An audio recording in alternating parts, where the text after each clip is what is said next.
केंद्रीय कर्मचाऱ्यांना मोठा दिलासा. आता मुंबई पुण्याला जाण्याची गरज नाही. कोल्हापुरातच मिळणार मोफत उपचार. खासदार महाडिक यांच्या प्रयत्नांना यश.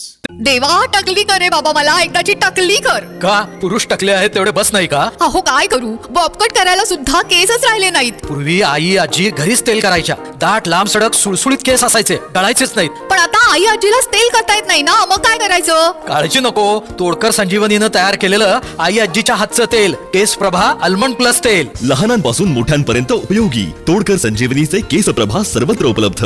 ना याचं ना त्याचं, आमचं तेल आई आजीच्या हातचं.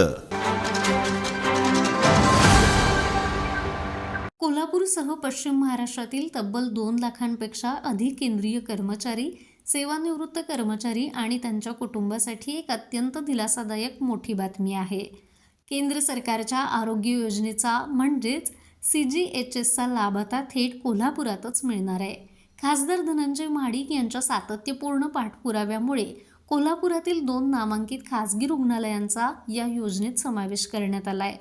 केंद्र सरकारच्या कर्मचाऱ्यांसाठी ही आरोग्य योजना वरदान असली तरीही कोल्हापुरात ही सुविधा उपलब्ध नसल्यामुळं रुग्णांना उपचारासाठी मुंबई किंवा पुण्याचा फेरा मारावा लागत होता. यामुळे आजारी कर्मचाऱ्यांचा वेळ आणि पैसा दोन्ही वाया जात होतं. हीच आता अडचण ओळखून अखिल भारतीय डाक कर्मचारी संघटनेनं खासदार धनंजय महाडिक यांच्याकडे कोल्हापुरात ही योजना सुरू करण्याची मागणी केली होती. यानंतर खासदार महाडिक यांनी या विषयाचा संसदेत आणि केंद्रीय आरोग्य मंत्रालयाकडे जोरदार पाठपुरावा केला. 21 डिसेंबर 2022 रोजी त्यांनी टपाल संघटनेच्या शिष्टमंडळासह तत्कालीन केंद्रीय आरोग्य राज्यमंत्री भारती पवार यांची भेट घेतली.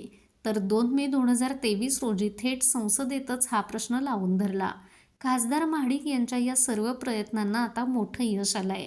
केंद्र सरकारच्या या आरोग्य योजनेसाठी कोल्हापुरातील छत्रपती ताराराणी चौकातील सेल क्युअर कॅन्सर सेंटर आणि शिवाजी पार्कातील सनराइज हॉस्पिटल या 2 रुग्णालयांची निवड झाली आहे. या दोन्ही रुग्णालयातून आता केंद्रीय कर्मचाऱ्यांना मोफत औषधोपचार मिळणार आहेत. या ऐतिहासिक निर्णयाबद्दल कृतज्ञता व्यक्त करण्यासाठी अखिल भारतीय डाक कर्मचारी संघटनेच्या वतीनं खासदार धनंजय महाडिक यांचा भव्य सत्कार करण्यात आला. या प्रसंगी आनंद भोगडे, मोरेश्वर देशपांडे, अभिलाष पोवार यांच्यासह संघटनेचे अनेक पदाधिकारी आणि कर्मचारी मोठ्या संख्येनं उपस्थित होते. माझा महाराष्ट्र न्यूज, कोल्हापूर. ताज्या घडामोडी पाहण्यासाठी माझा महाराष्ट्र न्यूजला आजच सबस्क्राईब करा.